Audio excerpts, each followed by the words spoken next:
दर्पण में मैं अमर बहादुर सिंह आप सभी श्रोताओं का स्वागत करता हूं।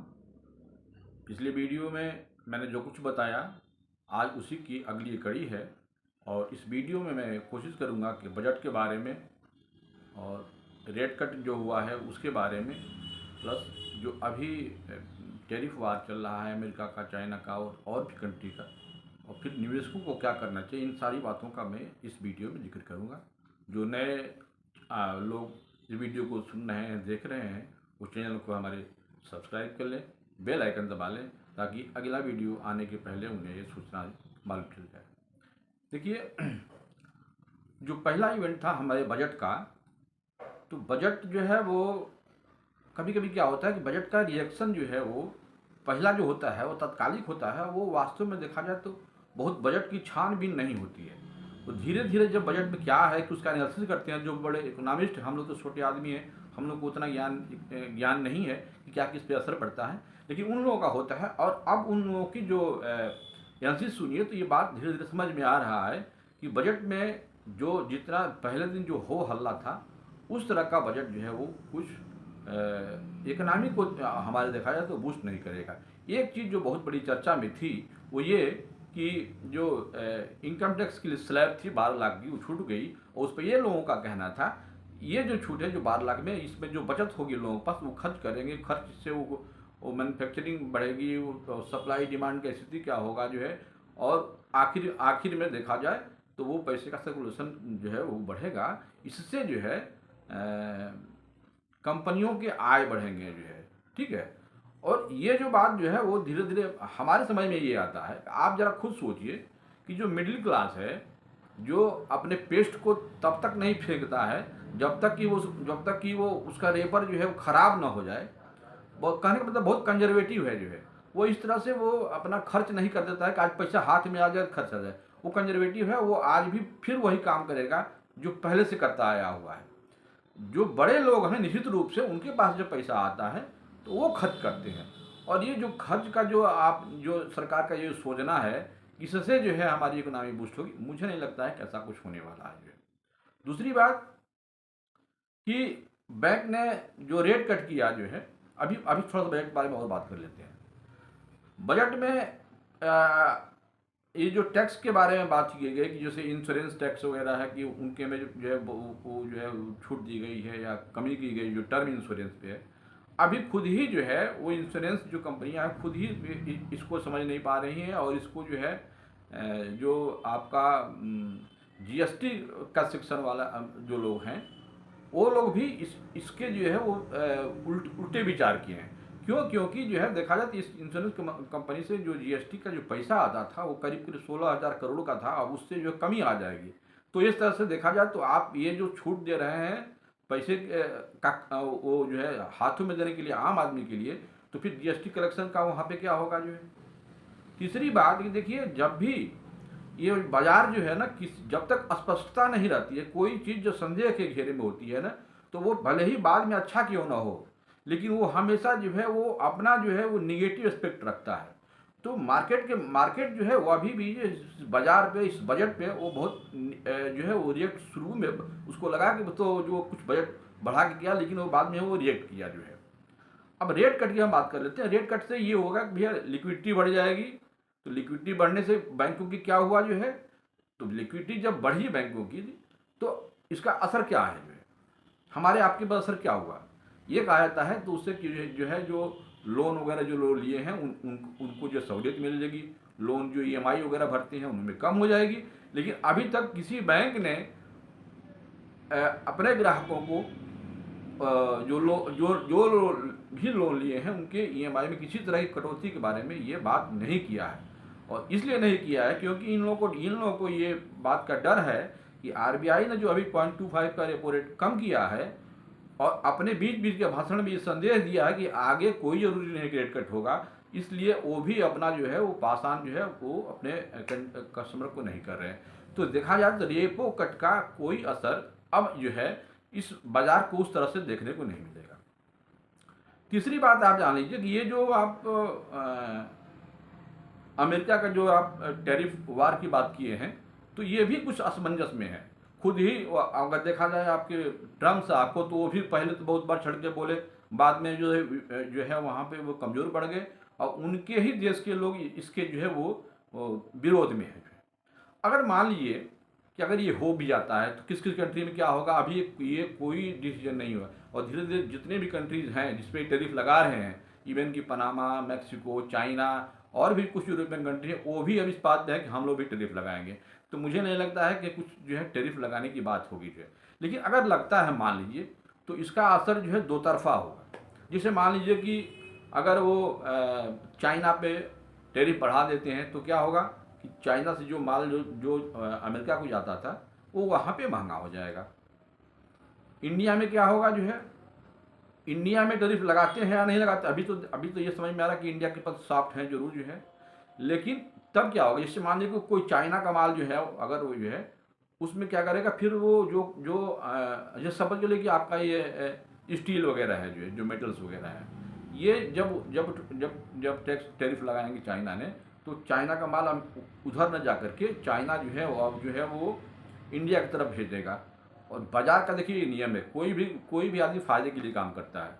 तो और चीन चीन जो है वो अपना इतना लो रेट कर देगा कि फिर यहाँ की जो कंपनियां हैं उनके लिए मुसीबत बन जाएगी, क्योंकि वो सस्ते दाम पे बेचेंगे जो है, तो फिर जो है इनकी जो जो जो मैन्युफैक्चरिंग जो कास्ट होगी जो है, या ये जब बाजार में लेके जाएंगे अपने सामान जो है, तो उसके तुलना में ये महंगा पड़ेगा।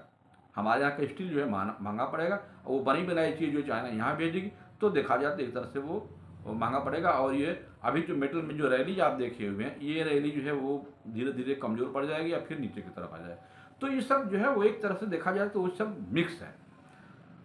अब हमें लगता है कि ये बाजार यहाँ से किस साइड में जा रही है। देखिए मेरा तो अपना जो विचार है, मैं हमेशा से आपसे कहते आया हूँ कि बाजार जो है वो नीचे की तरफ है, और ये सब 200-400 पॉइंट की रैली से ये सब बहुत आप जो है अपने को जो है ना जोड़िए मत।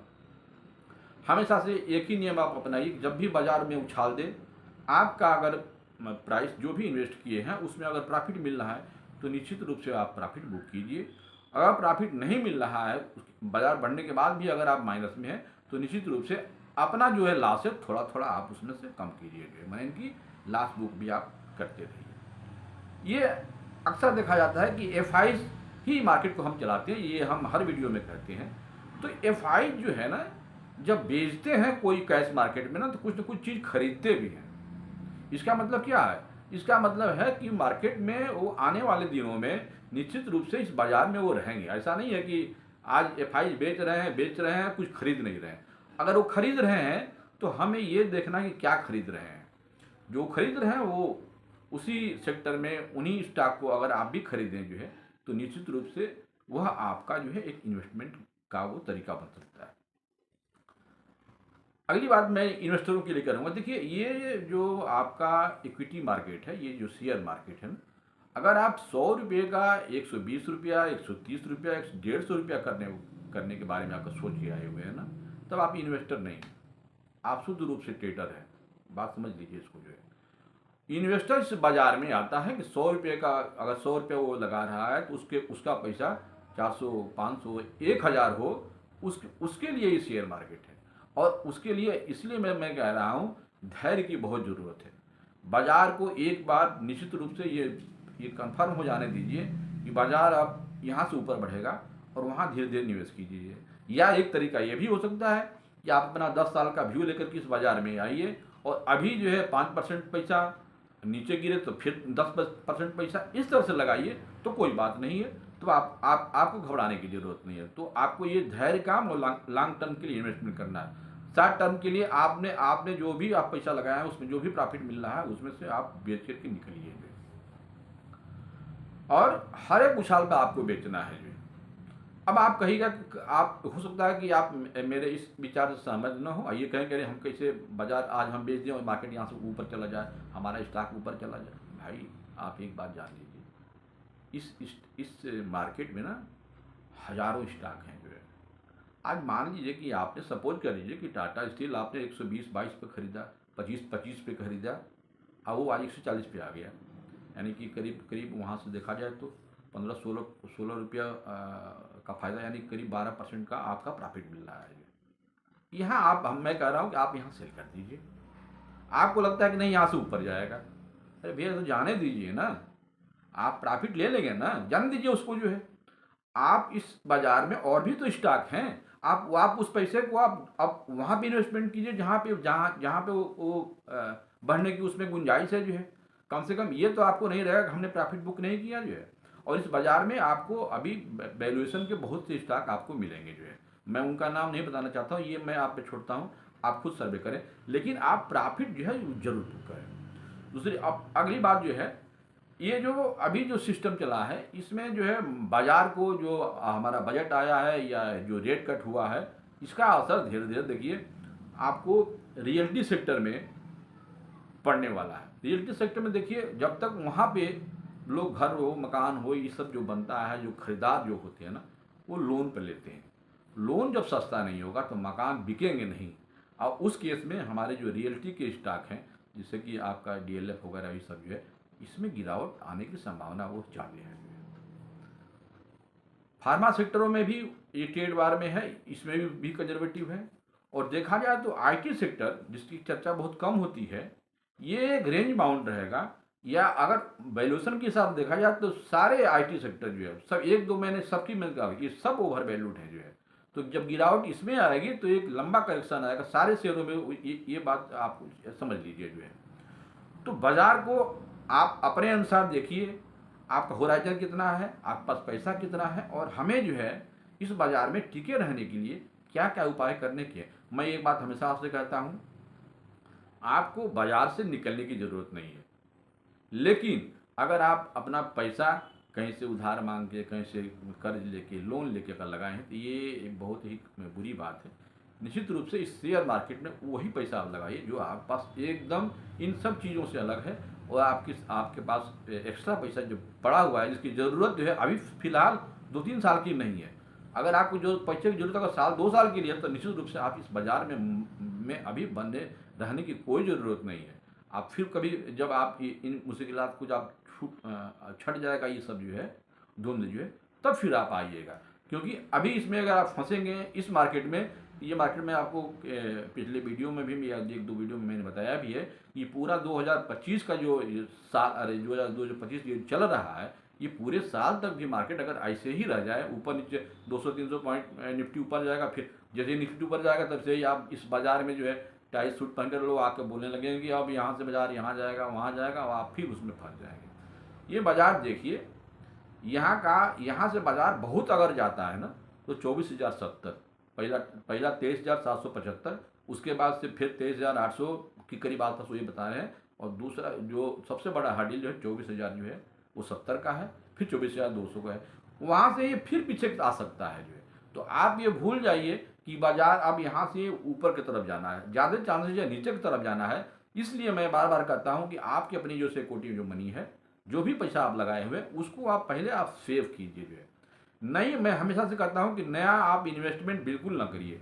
आपने जो इन्वेस्टमेंट कर दिया है उसी को आप मैनेज कीजिए, पोर्टफोलियो को मैनेज कीजिए जो है। मैनेज करने का एक ही तरीका है कि आपका जो पोर्टफोलियो उसको हल्का कीजिए, प्रॉफिट को कहीं भी मिले प्रॉफिट वहाँ पे बेचिए, या अपने स्टॉक को 10% 20% बेच करके, भले ही नुकसान में क्यों ना हो, उसको बेचिए और आप धीरे धीरे उसको बैठिए। अब जो है बाजार में आप खुद देखेंगे जो है ऐसे ऐसे स्टॉक आपको मिलेंगे जो अपने अपने अपने जगह से काफ़ी जो है करेक्ट कर लिए हैं, और उनमें अब क्षमता है आगे बढ़ने की, तो उनको आप जो है रिसर्च कीजिए। देखिए, बिना पढ़ाई के इस मार्केट में आप कुछ पैसा नहीं कमा सकते हैं। आप सोचिए कि कोई बता दे कि ये स्टॉक बढ़िया है, आप उसमें पैसा लगा दीजिए कहने से जो है, या आप ये देख लीजिए कि 52 वीक उसका हाई क्या हुआ, 52 वीक लो क्या हुआ, और आप समझ जाएंगे अरे तो 52 हाई इतना गया है, लो के पास है, अब इसको हम ले लेते हैं। ये सब क्राइटेरिया बिल्कुल ही काम नहीं करता है, और जो नीचे गिरता है इस शेयर बाजार में वो नीचे ही गिरता जाता हो। तो ये सब बातों का आप ध्यान में रखिए। इन्वेस्टमेंट का आपका नज़रिया जो है लंबा होना चाहिए। 1-2 साल का नज़रिया है तो अगर आप लॉस में भी होंगे ना तो आपको लॉस बुक करके इस बाज़ार से निकलना चाहिए। और मैं आज भी ये बात कहता हूँ कि आज भी अगर आप नुकसान में हैं और अगर ये पैसा आप म्यूचुअल फंड में डाल देते हैं, वो SIP के माध्यम से डाल देते हैं साल 2 साल में, तो आपकी जो नुकसान की जो है वो भरपाई म्यूचुअल फंड से आपको मिल जाएगा जो है। तो ये सब आज हम ये बाज़ार के दिशा के बारे में बताया। मुझे अपनी जो व्यू है, मैं आज ही उस व्यू पे का हूँ कि बाज़ार को ऊपर नहीं जाना है, बाज़ार जो है वो नीचे जाना है। और मंडे को अभी जो दिल्ली का जो चुनाव, में आज कई वीडियो कल से देख रहा हूँ कि बम्पर हो जाएगा, यहाँ से निफ्टी ऊपर भाग जाएगा। देखिए, दिल्ली के चुनाव से बाज़ार पर कोई असर नहीं होने वाला है। ये सब जो है ये हवाबाजी है। और ये सब वीडियो जो यूट्यूबर हैं अपनी वीडियो की व्यूअर बनाने के लिए तरह तरह के आपको वो और टाइटल्स देते हैं और थंबनेल लगाते हैं। उन समूह पे मत जाइए। आप अपने अपने आपको बस अपना पोर्टफोलियो देखना है। हमारा पोर्टफोलियो फ़ायदे में है, नुकसान में है तो कितना है, और उस नुकसान को उतने ही पर रहने देना है। इसके लिए हम हर एक चीज़ को बताते रहते हैं कि आपको लॉस बुक करना भी एक प्रॉफिट का काम होता है। इस बाज़ार में जो है हर उछाल पे आप अपना प्रॉफिट बुक कीजिए। नहीं बुक करते हैं तो आप अपने इस इन्वेस्टमेंट को थोड़ा थोड़ा कम कीजिए, ताकि अगर मान लीजिए आपके पास कोई शेयर जो है उसकी क्वांटिटी 200 है, सपोज कर लीजिए 200 की क्वांटिटी की शेयर मैं यहाँ पे कर रहा हूँ, आपको बिल्कुल नहीं पता है कि बाज़ार ऊपर जाएगा या नीचे जाएगा, और आप लास्ट पे बैठे हुए हैं। तो उस 200 शेयर में आपको 50 शेयर निश्चित ही रूप से बेचना चाहिए। मान लीजिए आप जिस प्राइस पे लिए हुए हैं उससे वो नीचे है, आप यहाँ पे स्टॉक बेच देते हैं। अगर यहाँ से बाज़ार ऊपर जाएगा तो आप यही कहेंगे कि अरे हम नहीं बेचे होते तो यही होता। और अगर मान लीजिए बाज़ार नीचे चला गया तब क्या कहेंगे? तब तक यही कहेंगे हमने बड़ा अच्छा किया है। लेकिन अगर आप बाज़ार में 50 आप उस 100 में अगर आप 50-60 शेयर बेचते हैं तो भैया आपका 40-50 आधा तो बचा रहेगा ना। ये इसकी वैल्यू तो कम से कम बढ़ेगी ना। तो आने वाले दिनों में आपका जो नुकसान है धीरे धीरे हो जाएगा, और ये जो पैसा आपके पास बच जाएगा इसको फिर कहीं और लगा दीजिएगा। तो प्राइस मैनेजमेंट पोर्टफोलियो का आपको अपने से करना है, ये कोई सिखाएगा नहीं या कोई बताएगा नहीं जो है। दूसरी बात मैं